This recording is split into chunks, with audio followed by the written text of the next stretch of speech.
नमस्कार।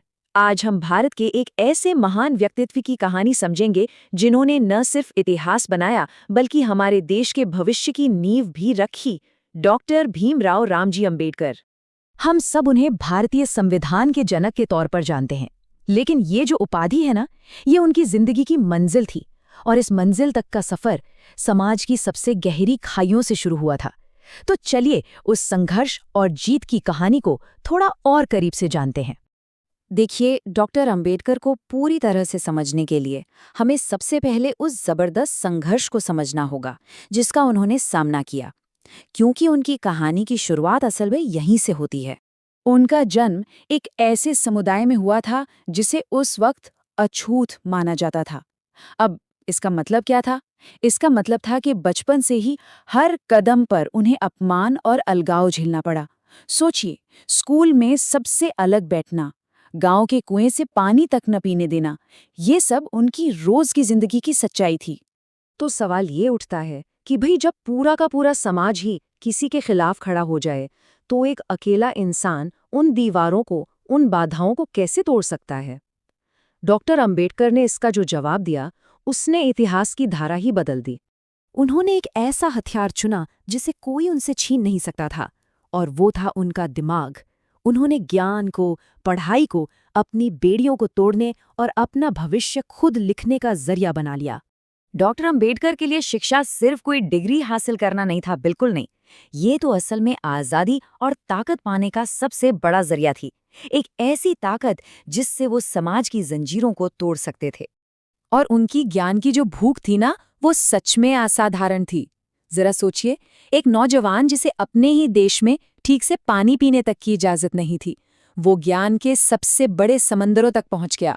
मुंबई यूनिवर्सिटी, फिर अमेरिका की कोलंबिया यूनिवर्सिटी और उसके बाद लंदन स्कूल ऑफ इकोनॉमिक्स। ये सिर्फ डिग्रियां नहीं थीं, ये दुनिया का बेहतरीन ज्ञान था जिसे वो अपने लोगों की लड़ाई लड़ने के लिए इकट्ठा कर रहे थे। तो ठीक है, पढ़ाई तो हो गई, पर अब सवाल ये था कि इस ज्ञान का इस्तेमाल कैसे किया जाए। चलिए अब देखते हैं कि कैसे उन्होंने अपनी शिक्षा को जमीन पर बदलाव लाने के लिए एक आंदोलन में बदल दिया।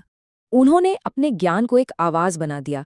बहिष्कृत हितकारिणी सभा जैसे संगठन बनाकर उन्होंने उन लोगों को ताकत दी जिन्हें सदियों से चुप कराकर रखा गया था। उनका मकसद सिर्फ विरोध करना नहीं था, बल्कि बराबरी और सम्मान पर टिके एक नए समाज की नींव रखना था। और बस यहीं से उनकी कहानी अपने सबसे अहम मोड़ पर, अपने शिखर पर पहुंचती है। अब वक्त आ गया था कि वो अपने जीवन भर के संघर्ष, अपमान और ज्ञान को एक ऐसे दस्तावेज में बदल दें जो आने वाले करोड़ों लोगों का भविष्य तय करने वाला था। इस उपाधि के मायने बहुत गहरे हैं। एक नया नया आज़ाद हुआ देश, करोड़ों लोग, अलग अलग भाषाएं, अलग अलग धर्म, इन सब के लिए कानून की किताब बनाना जो सबको साथ लेकर चले, ये एक बहुत बड़ी जिम्मेदारी थी। और इस जिम्मेदारी को डॉक्टर अंबेडकर ने अपने कंधों पर उठाया। तो ये सब हुआ कैसे? चलिए इस प्रक्रिया को देखते हैं। सबसे पहले उन्हें ड्राफ्टिंग कमेटी का चेयरमैन बनाया गया। ये वो कमेटी थी जिसने संविधान का पूरा खाका तैयार किया। फिर वो इस संविधान की लोकतांत्रिक आत्मा बने। और सबसे जरूरी बात, उन्होंने सामाजिक न्याय, बराबरी और हर नागरिक के मौलिक अधिकारों को भारतीय कानून की बुनियाद बना दिया। उन्होंने ये पक्का किया कि जो नाइंसाफी उन्होंने झेली, वो आने वाली पीढ़ियों को कभी न झेलनी पड़े। लेकिन कहानी यहीं खत्म नहीं होती। उनका योगदान सिर्फ संविधान लिखने तक ही सीमित नहीं था। आइए उनके जीवन के आखिरी कुछ सालों पर और उस विरासत पर नजर डालते हैं जो वो हमारे लिए छोड़ गए। संविधान बनने के बाद भी उनका काम रुका नहीं। वे आजाद भारत के पहले कानून मंत्री बने, पर उनकी अपनी आत्मा की खोज अभी भी चल रही थी। जिंदगी के आखिर में हिंदू धर्म में जाति व्यवस्था से दुखी होकर उन्होंने 1956 में लाखों लोगों के साथ बौद्ध धर्म अपना लिया। ये बराबरी की तलाश में उनका आखिरी और सबसे निजी कदम था। और फिर कुछ ही समय बाद उसी साल उनका निधन हो गया, पर उनके विचार हमेशा के लिए अमर हो गए। ये टाइमलाइन देखिए, ये एक असाधारण जिंदगी का पूरा सफरनामा है।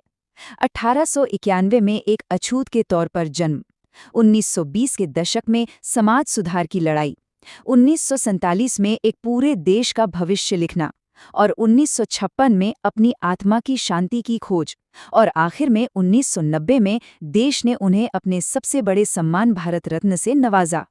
हर एक पड़ाव उनके अटूट इरादों की गवाही देता है।